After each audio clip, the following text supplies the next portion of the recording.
Zázračný les a malý príbehár. Na okraji malého mestečka zvaného Jasná Lúčka sa rozprestieral zázračný les. Bol to les plný tajomstiev a záhad. Stromy v ňom boli vysoké ako hory a ich koruny sa dotýkali oblakov. Každý, kto prešiel popri lese, pocítil jemný vánok, ako by ho les volal dnu. Jedného slnečného rána sa do lesa vybral chlapec menom Matej. Bol to obyčajný chlapec so zvedavou povahou. Matej miloval príbehy a sníval o tom, že raz zažije niečo, čo by mohlo byť hodné rozprávania. Keď vstúpil do lesa, pocítil zvláštnu energiu. Stromy šepkali svojimi listami a vtáčiky spievali melódie, ktoré nikdy predtým nepočul. Čo asi tým chcú povedať? I zamyslel sa Matej. Ako kráčal hlbšie do lesa, narazil na starú vdíčku, ktorá viedla k malej chatke. Chata vyzerala, ako by tam bola stovky rokov, no bola čistá a upravená. Pri dverách stála starenka s jemným úsmevom. Vitaj, Matej, povedala. Matej bol prekvapený. Odkiaľ ma poznáte? I opýtal sa. V tomto lese sa nič neutají. Ja som strážkyňou príbehov a viem, že ty hľadáš niečo mimoriadne. Chceš zažiť príbeh, ktorý bude rozprávaný generáciami. Matej prikývolil, no v jeho očiach bolo vidno neistotu. A ako môžem nájsť taký príbeh?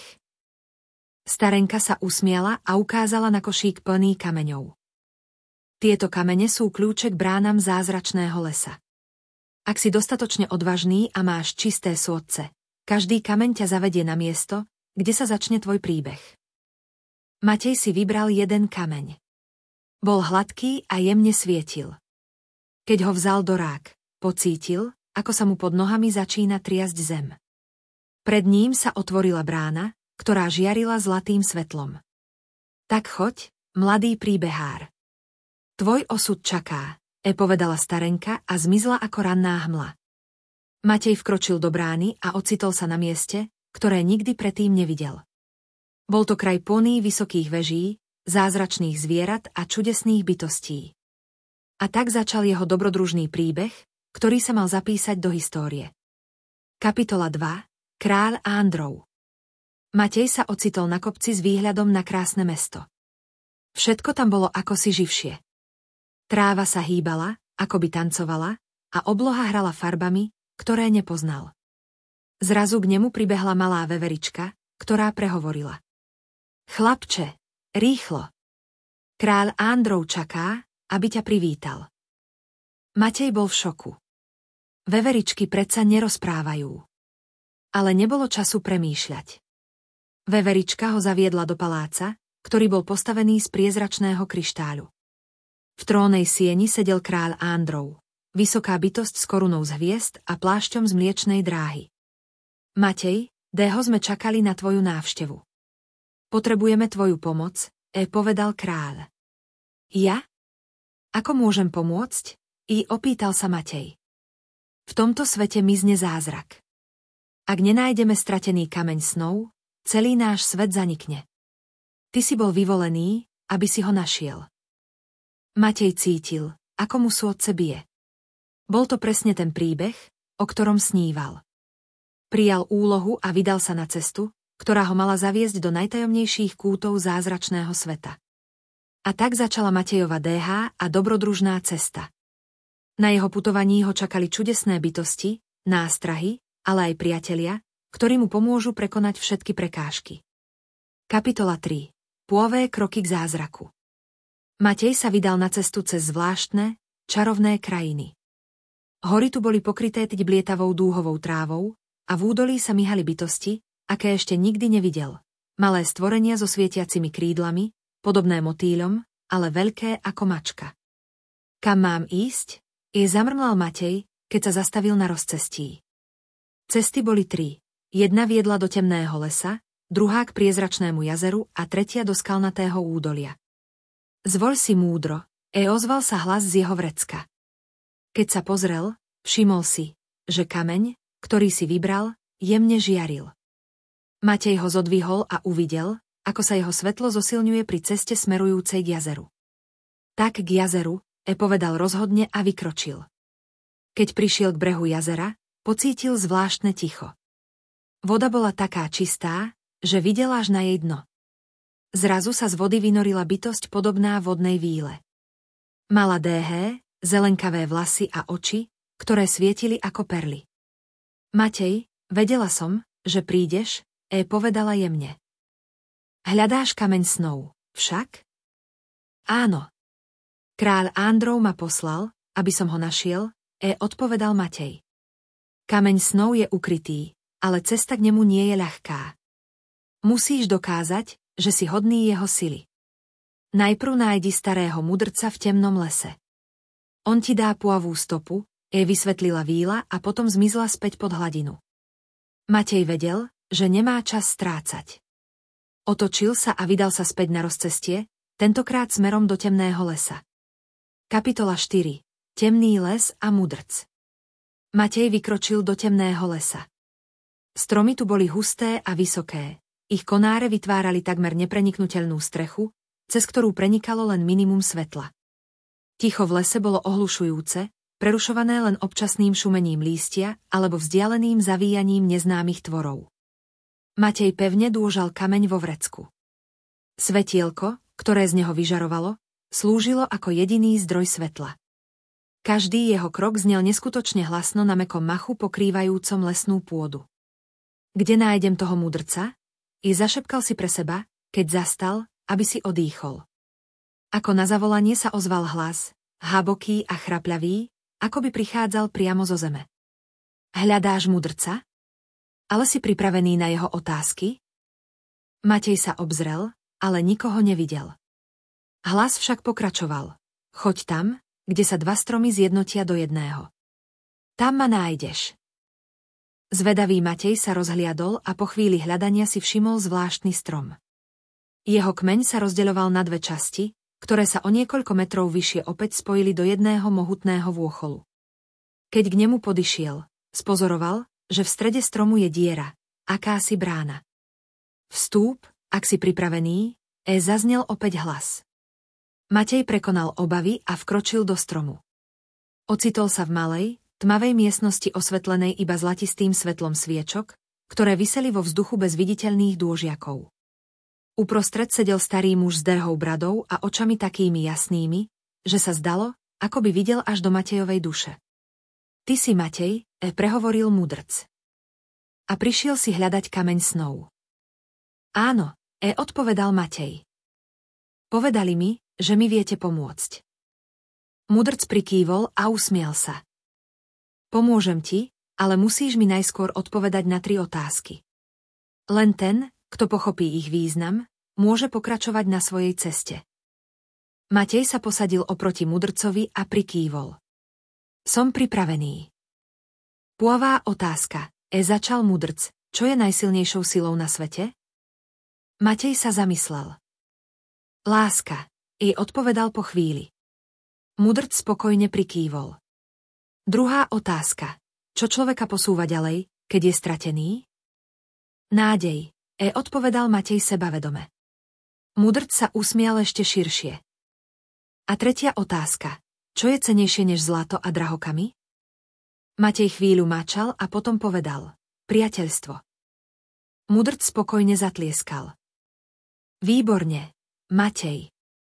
Tvoje odpovede dokazujú, že máš čisté srdce a správny pohľad na svet.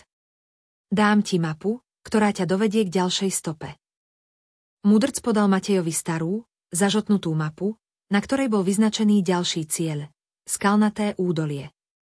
Buď opatrný, mladý príbehár. Tvoje dobrodružstvo je plné nástrah, ale aj veľkých odmien. Matej sa poďakoval a vyšiel zo stromu.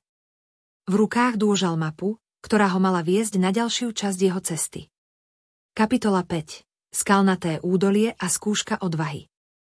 Matej dorazil na okraj skalnatého údolia podľa mapy, ktorú dostal od mudrca. Toto miesto bolo úplne iné ako temný les. Skaly sa týčili do výšky, ich povrchy boli diasné a zubaté. Vietor tu hučal, ako by rozprával zabudnuté príbehy, a každý krok si vyžadoval opatrnosť, aby sa človek nepošmykol na uvoľnených kamienkoch. Mapa ukazovala, že musí prejsť cez údolie a dostať sa k veži ozveny, ktorá stála na jeho druhej strane. Cesta však nebola jednoduchá. Už po pár krokoch si Matej všimol, že nie je sám. Medzi kameňmi sa pohybovalo niečo, tieň, ktorý bol rýchly a neuchopiteľný. Kto je tam? Zakričal Matej. Z tieňa sa vynorila postava. Bola to žena, ale jej oči žiarili ako hviezdy a vlasy mala zložené z jemných, mihotavých lúčov svetla. Pôsobila zvláštnym, nadpozemským dojmom. Som strážkyňou skalnatého údolia, povedala melodickým hlasom. Aby si prešiel, musíš čeliť svojej najväčšej obave. Matej cítil, ako mu stuhla kôv v žilách.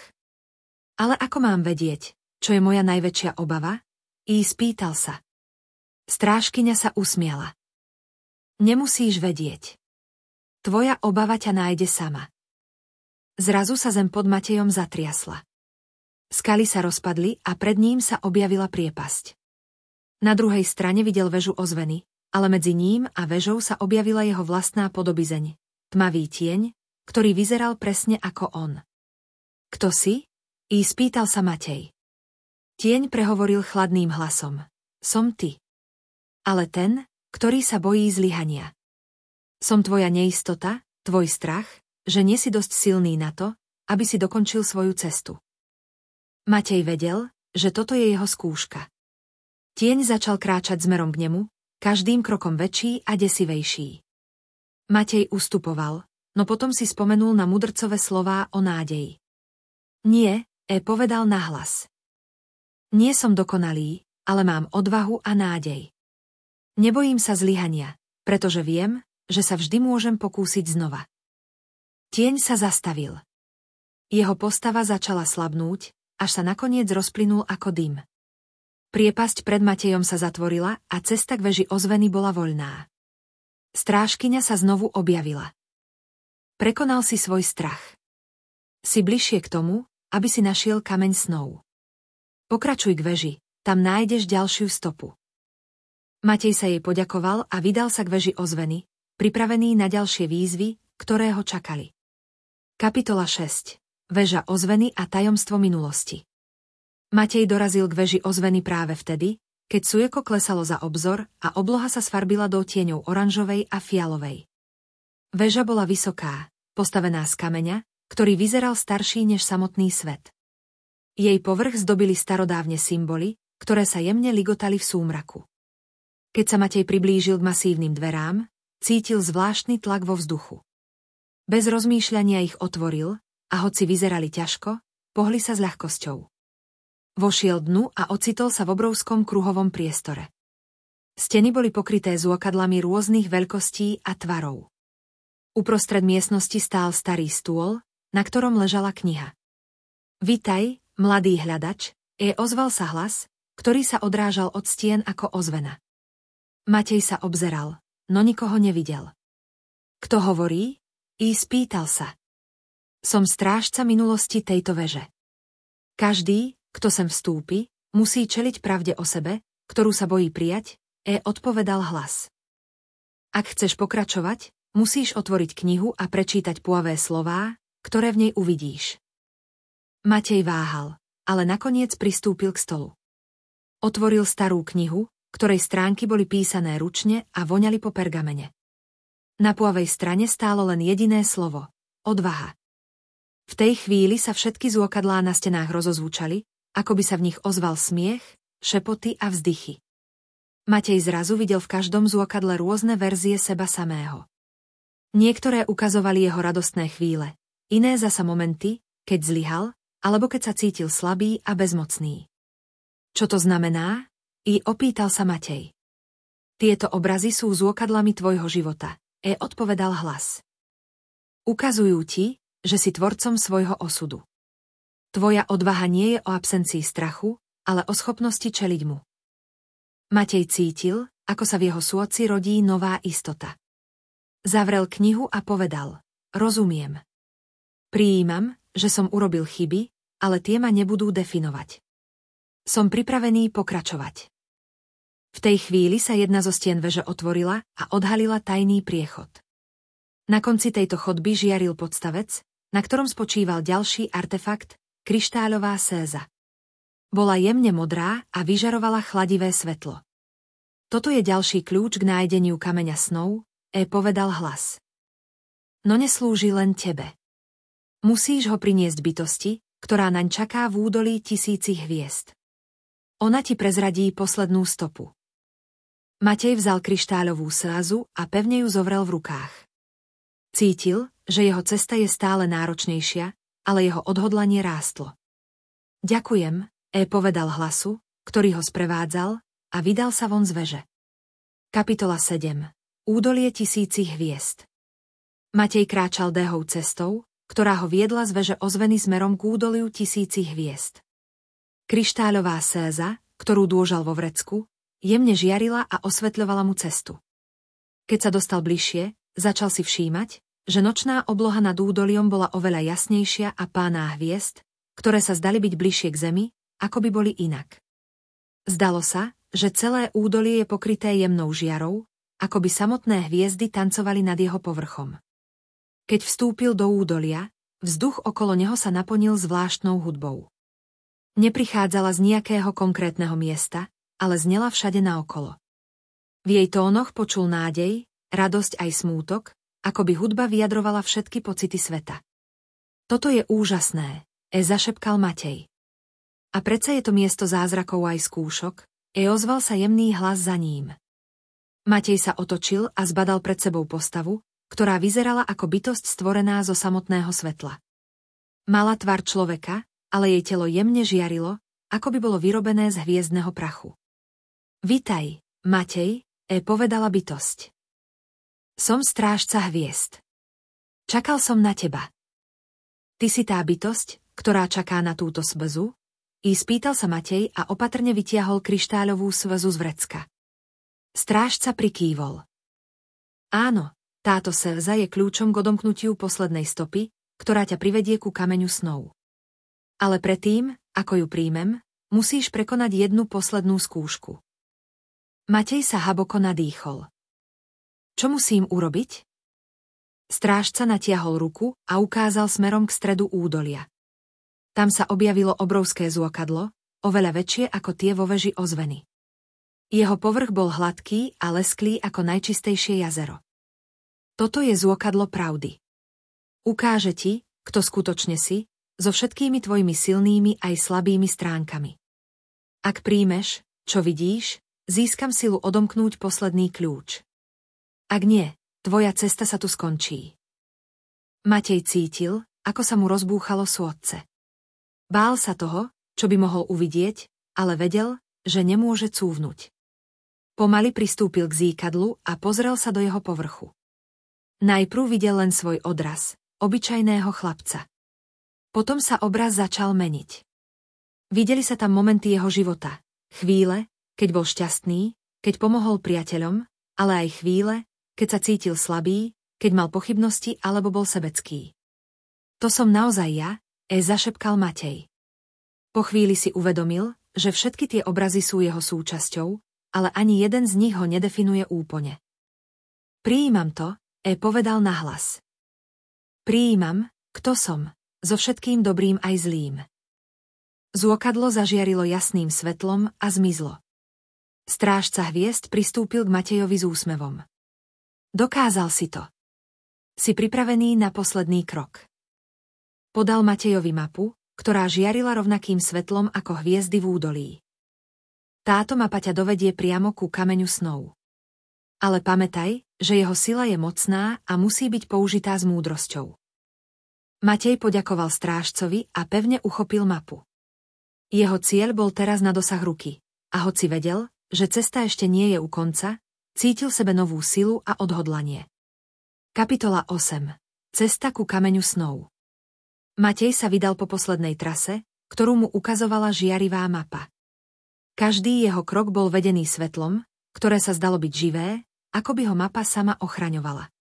Cesta viedla cez rôzne krajiny, cez lesy pokryté kryštáľovým ľadom, lúky plné kvetov, ktoré spievali jemné melódie, a nakoniec do úzkeho kaňonu, kde sa vzduch naplnil elektrickým napätím.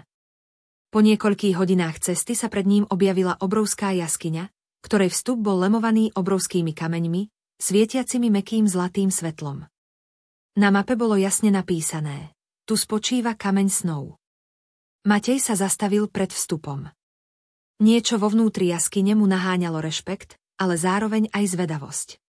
Bez váhania vstúpil. Jaskyňa bola obrovská, jej steny pokrývali kryštály, ktoré odrážali každé jeho pohyby.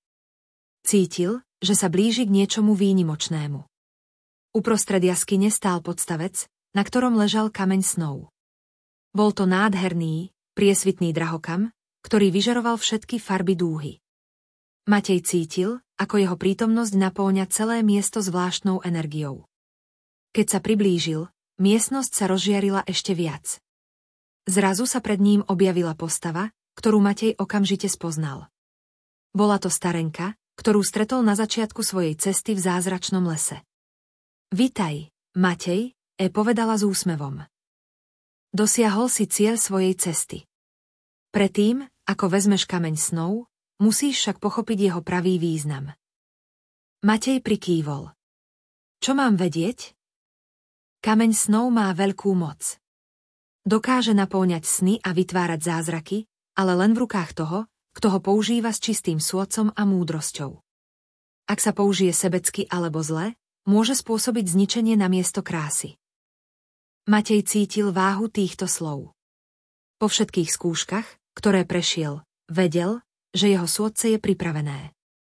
Natiahol ruku a jemne vzal kameň snov z podstavca. V tej chvíli sa miestnosť naplnila oslepujúcim svetlom, ktoré ho na chvíľu úplne pohotilo. Keď svetlo zmizlo, stál Matej späť v zázračnom lese. V ruke stále dôžal kameň snov, ktorý teraz jemne pulzoval ako sôdce. Starenka stála pri ňom a usmievala sa. Tvoj príbeh sa stal legendou, Matej. Vďaka tvojej odvahe a múdrosti bude svet zázrakov naďalej žiť. A teraz sa môžeš vrátiť domov a rozprávať svoj príbeh ďalej. Matej pocítil hlboký pokoj. Cítil, že jeho cesta ho zmenila a že teraz chápe, aké dôležité je veriť vo svoje sny a odvahu ich nasledovať. Matej sa vrátil do jasnej lúčky ako úplne iný chlapec. Jeho priatelia a rodina videli, že má v očiach zvláštny lesk a v srdci pokoj. Rozprával im svoj príbeh, ktorý sa rýchlo stal legendou, rozprávanou nielen v meste, ale aj v ďalekých krajoch. Zázračný les zostal miestom páným tajomstiev, ale každý, kto prešiel popri ňom, pocítil jeho zvláštnu energiu. A vďaka Matejovi a jeho odvahe ostal svet zázrakov navždy živý.